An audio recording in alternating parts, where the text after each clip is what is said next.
welcome back to my YouTube channel. My name's Katie, I'm a mixed media sketchbook artist, and today I'm filming a video because I saw something online that I thought would be really interesting to test and compare it to my beloved Neocolor II pastels. So if you've seen my work and followed me online, you'll know I absolutely love the Caran d'Ache Neocolor II water-soluble pastels. So I use them all the time in my work, and I was browsing Amazon and I saw that they had this set of 36. Now these look more like crayons, but I don't know how they'll work compared to the Neocolors. So I thought it'd be really interesting to do a comparison and see if buying a cheaper brand is worth it compared to the Neocolor IIs. So this is a German brand. Like I said, I got them from Amazon, and I'm really excited to see how they compare to my Neocolors and see if they're worth the price. I hope you enjoy watching this comparison. Let's get straight in. So these are the two packs that we're comparing. Got the set of 14 Neocolor II water soluble. These are from Caran d'Ache, and then this set of 36. So 4 less in this one, but pretty similar. And then these are also water soluble. These are obviously from Germany, Wachskeiden. I do not speak German, so apologies. I presume this is the brand. This is Ideen mit Hers. So this is the back. You can see that it does say that they're water soluble. You can smudge them, you can use a brush with them, so we're going to see how they work. So first off, let's start with comparing our colour ranges. Now I've had this set of 40 for a very long time, so you'll see that some of these are broken and very well used. So obviously it doesn't come in a tin, but it does come in this plastic case. There is a lot of plastic here. You can see here, I'll do some close-ups as well. These kind of remind me of lipsticks. These remind me of like actual crayons from when you're growing up. So a lot more plastic, but they're also a lot bigger. If you were taking these out and about, this is a lot thicker to carry with you, but it is quite neat. I feel like if you were to tip this over, these are clipped in, so they're much more secure than these would. They would go all over the place. So colour-wise, there's quite a few in the cheaper set. I'm going to put on screen the price differences. So obviously the Caran d'Ache Neocolors are a lot more expensive, so that's obviously why I wanted to compare them today and see how they fare. We obviously have a few more shades here, but I'd say these are pretty similar. There's a few less purples. There's definitely more purples in the Neocolors. There's a few more warmer grey tones. Definitely more blues, I'd say, in the cheaper set. Yellows are pretty similar, greens similar again. So they're pretty on par. I'd say there's probably a few more like natural and neutral tones in the Caran d'Ache compared to these ones. These feel a little bit brighter, but then they are aimed at children, whereas these are more high-end quality art supplies for artists. These are definitely aimed at children.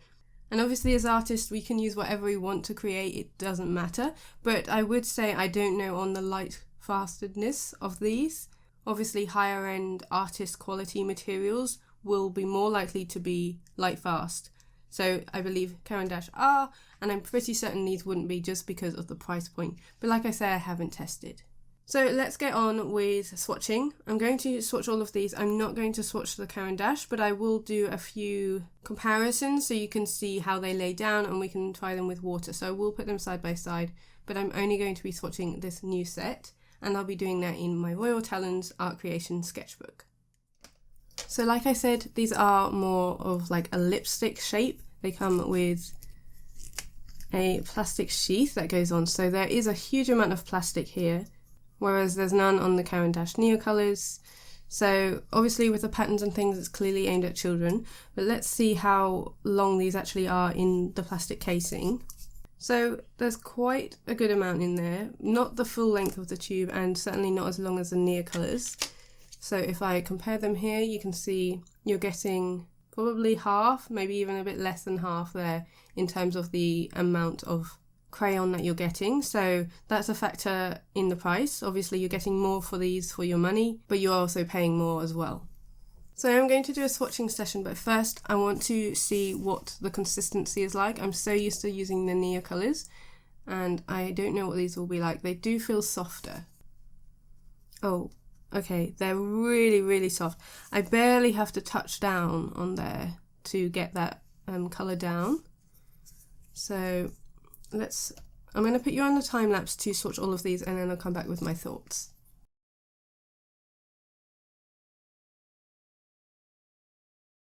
Oh my god. This one you can see how soft it is, because look at that. I don't think I can even swatch that on the page. It reminds me of one of the Muppets. I mean, that will barely hold up. It's so soft. Let's try it anyway. It feels very wet. It's going down as if it's got water on. It's completely smushed as well when I put the lid back on.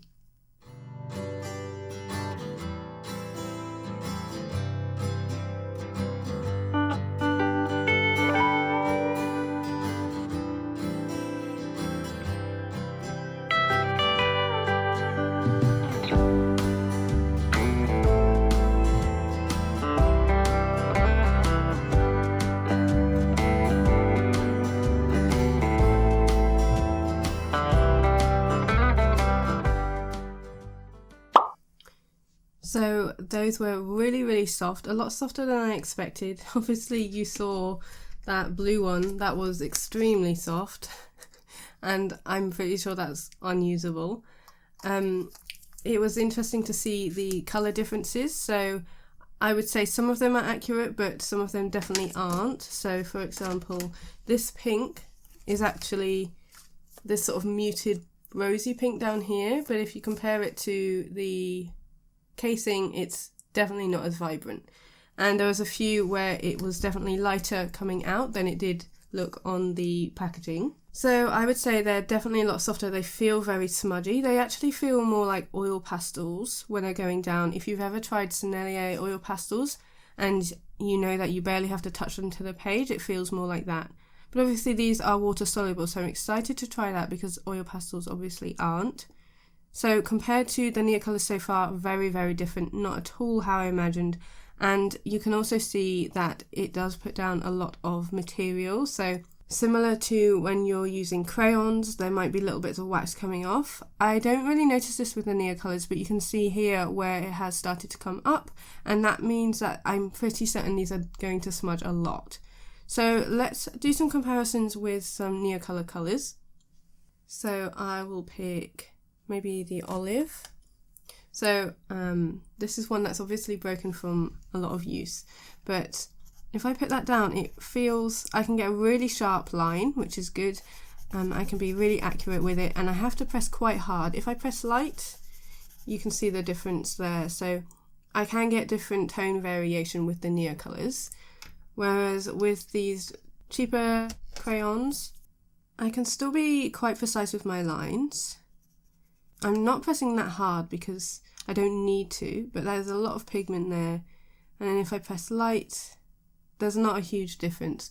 So there you can see a really light tone and a dark tone. Here it's very similar, so pressing lightly doesn't really help because of the amount of pigment that's already coming down on the page. I also want to do a smudge test. So this is the Neocolor. So you can see it is smudging a little bit. I'm definitely getting some pigment on my hand. But this one smudges a lot more. It's kind of like getting rid of those initial marks. So these are probably really good if you do like smudging. But if you want more defined lines, then the Neocolors would be better. So I know, obviously, from using Neocolors for quite a few years now, sometimes the lines can transfer onto another page.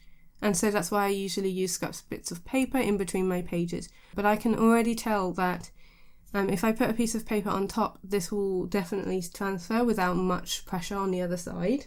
So I've just got a scrap envelope here. I'm going to pop that in there and I'm going to put some pressure on the other page. And I want to see if it, yeah. So already, obviously if I'm working on pencils, that will be a bit more pressure. But you can really see how the pigment from the extra like wax or whatever it is these are made of are coming off. So that's from the extra pilling. I can see it here. That will make a really big mess in my sketchbook. So that's definitely something to think about, is having to use fixative if you want to keep your sketchbook kind of neat. These have now dried now, so let's try and use a clean finger and see. Okay, so that's quite interesting. So that went down wet and it did smudge quickly. So let me put down another test and we'll see if that smudges after I've let it dry, because obviously it might not. So we'll see how that goes. We'll come back to it in a minute after a few more tests. Because the next thing I want to try is how water soluble it is. So we're going to put down some pigment on the paper, compare it with the Neocolors. I'm going to put it straight down and apply water, and I'm also going to apply it to a palette. So I'll show you both of those experiments. Okay, so we'll start with a Neocolor. This is the Periwinkle Blue. It's a purple colour. So I don't often use my Neocolors with water, even though they are water soluble. I prefer to use them like this. Let's put down a block of colour there, and I'll use this purple as well from the cheaper brand. So I'm going to just wet my brush. So this is the Neocolor.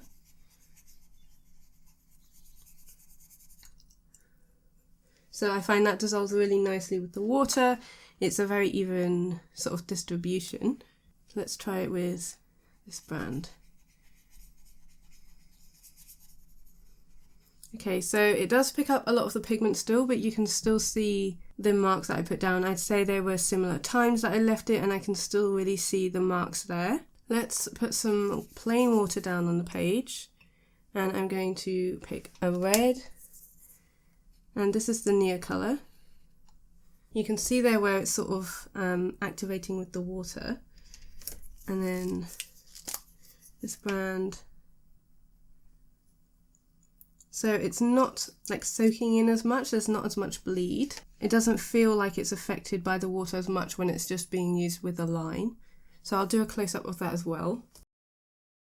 Okay, so next up I want to apply it to a paper palette.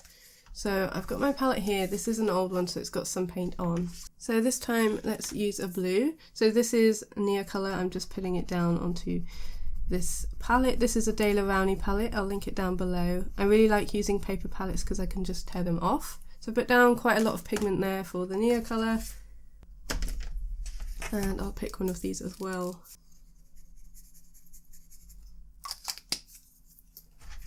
And obviously we can mix them, so let's try that actually. Let's try and mix in a red and see if we can make a purple on the palette. So I'm putting some red Neocolor on top and some red of that one as well. So that's mixed in nicely. It's created this sort of mauvey colour. And this one, I think I put in more red, so obviously it has changed the shade, but it mixed really nicely, those two. Let's see if it does it on the paper as well. So I'll pick a yellow and a yellow Neocolor, and then let's do a blue. So I'm going to use the same blue. I'm just going to layer that on top. So even dry, you can see that sort of turning green. I'm putting this on top. It's not as much of an effect. I can still see that's blue on yellow, but it has made it a slight green. So let's now add some water. So that's worked really nicely. And that's worked nicely too. So I would say that the paper is pilling a bit more with that one compared to the Neocolor though. So again, I'll do a close-up so you can see. And you can also see the yellow. You can see the yellow on both of them, but I'd say the marks, as we saw up here, are showing through more on these ones. So from those experiments, I would say that it's better to mix them onto a palette separately and then add the colour into your sketchbook because it's a bit more comparable to the Neocolors. Whereas I think you're more likely to see the marks if you're trying to mix the colour on the page. So this one's now had some time to dry, so let's see if it smudges. It still does smudge, probably a bit more than the Neocolor, but letting it dry has definitely made a difference. You can see there where I was really able to smudge the outline of those lines, whereas this one you can still see that circle. So letting it dry does make a difference, but it's still quite smudgy on top. Okay, so now we're going to see how they layer together, and then I'll try some different mediums as well. So first up, let's use a lighter colour. So again, I'll pick a yellow.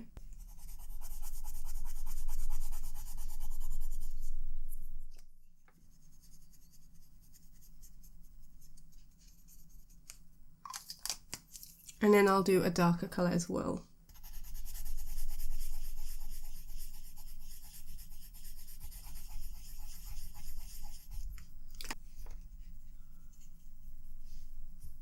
Okay, so let's pick a red of each colour. So that's the red going over the yellow, and then the Neocolor going over the yellow. Let's try it with that. So the red does show up quite well on the navy, and that's the Neocolor, and then the red. Okay, so it doesn't really layer very well because it's mixing, because it's so wet, it's mixing with the colour underneath, and also it is picking up more pigment, I'd say. You can see that there. This one still is picking up some pigment, but more so on this, and you can also see, because it's so soft, how quickly it's wearing down that point. Obviously this one is also worn down, but this has had a lot more use than this one. So let's try that with a white. So I've got my white Neocolor. See, it won't really show much on the light. And this one, it actually probably shows better on these cheaper brands actually. I think I can see the white better than I can the white on the yellow Neocolor. And then white here. So again, it's making a sort of light blue, and you can see how it's picking up that pigment. So this is now sort of a very light blue. And then white on here, that doesn't layer either. So you can see how that's mixing in with the colour. So it's kind of similar, but I'd say that's lighter. So that's a whiter white than that one. So the white kind of wins on that test. So that's quite interesting. Now let's see how they layer with coloured pencils. Okay, I've just come to the back of my sketchbook, so there's other stuff here. But let's try and put down some colours here. So it's really, really soft. When you are getting little bits on the page from this, you can smudge them in. So I've done that there. Don't really have a comparable shade, but maybe this one. So this is the Neocolor. I'll be interested to see how pencils layer, because I know they don't layer very well on the Neocolor. So I'm going to use my favourite Luminance pencil, so I'll pick a dark indigo. This is Neocolor on the left. So it layers a bit, but compared to how this is on its own, you can really see a difference there on the strength of it. It does sort of etch into it. Let's try it on here. Okay, so it's very similar. It's probably clearer on this one.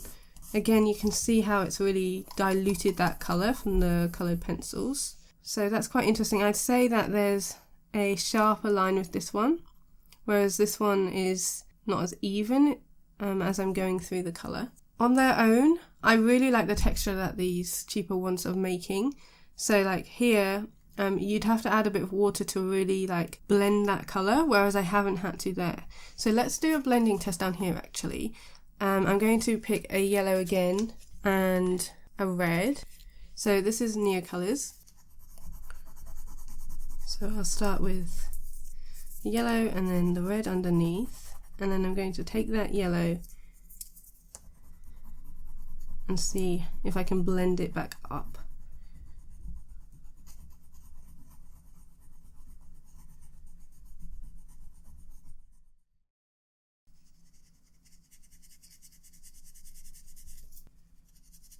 So there's still a bit of blue on there. So it doesn't really like that. Like you can see there, you can really see how it's sort of layering on top. Whereas if I use my finger, I think it will smudge a lot better because it's so wet. So that works better when you're using a finger or maybe a brush to smudge it. Whereas I didn't for this one because it won't really do anything. So I didn't like how it layered on its own. And you can again see there the colour coming off. But I like how it looks when you are smudging it with your finger. So to me, this is more similar to the Faber Castell Gelatos. I don't know if any of you have used them before. I have a few back from my scrapbooking days. They were used for mixed media for backgrounds and things. I've got them in this little pot. And they feel very similar to these. With these, you get this much in the tube. So these are similar in softness, but a little bit harder. So let's pop that down so I can really compare. So it's definitely not as soft. These are still picking up some texture, whereas these are a lot softer and it creates a smoother texture. Again, these are very, very smudgeable. just like these. So they're definitely similar in that respect. I definitely say in comparison, these are closer to the Faber Castell Gelatos than they are to the Caran d'Ache Neocolors. I will do a little test. So let's just use the swatches I've got here. So these are brush pens. You will have seen me swatch these in last week's video for 2023 Art Supply favourites. Let's see how they layer over this. So I'm just going to pick a brighter green. So this is the Neocolor. And then I'll pick a green. So I don't have a very light green, so you can see it hasn't really worked there. But it layers okay. I would say that it takes on more of the colour. So here on that sanguine, it's gone a lot darker, whereas on the Neocolor it sort of stayed the colour that it was. But I feel like these can be layered over anything because they are so soft. Very similar to oil pastels, but obviously they are water soluble. So let's go back to those tests, which I think is really fun. But I would say that it's better to mix off the palette rather than on your sketchbook page unless you do like this effect and you want to have more line work underneath. I think these will be really fun to use, but I wouldn't say that they're a replacement for Neocolors. To me, they're very different. They might be a replacement for gelatos. I haven't used them that much, but I know that they are quite popular now. But they're definitely closer to that than Neocolors. So to me, Neocolors are still a winner. These I think will transfer a lot more. They're still a bit smudgy, so they really feel more like oil pastels, but they are water soluble. So those are all my experiments today. They're a lot softer than I expected them to be. I really thought that they'd be harder, and I feel like it's hard to tell when you're buying things online exactly what they'll be like. So I hope this video has been helpful if you were eyeing those up. If you're looking for a Neocolor replacement, this isn't it. But if you are looking for a fun art supply that you want to play around with, that's very soft and you really enjoy blending, then I'd say these are worth the price and very good for having fun in your sketchbooks or adding on layers onto other work. I'd just say that you probably would need to fix it, which isn't something that I like to do in my sketchbook. So I'd probably still use these for like finishing touches or using them as a base and blending them and then adding on other mixed media on top. I don't think that I would use them on their own. So sadly they weren't quite what I hoped for and definitely won't replace my Neocolor IIs. I was hopeful that maybe they would because they were more reasonably priced, but I just haven't found anything that compares to the Neocolors yet, so for me it's still worth buying and I'm definitely still going to use them in my work. I think their cheaper brand is still really fun to play with, but definitely similar to the Faber Castell Gelatos compared to the Caran d'Ache Neocolors. I'm still excited to try them out and play with the texture, but I hope this video was helpful and that you learned from it. Like I said, I always want to share my experiments and also see if there are comparable art brands out there for you, so hopefully it was interesting nonetheless. A huge thank you for watching, a big thank you to my patrons for all of their support, and I will see you next Sunday with a new YouTube video. See you later!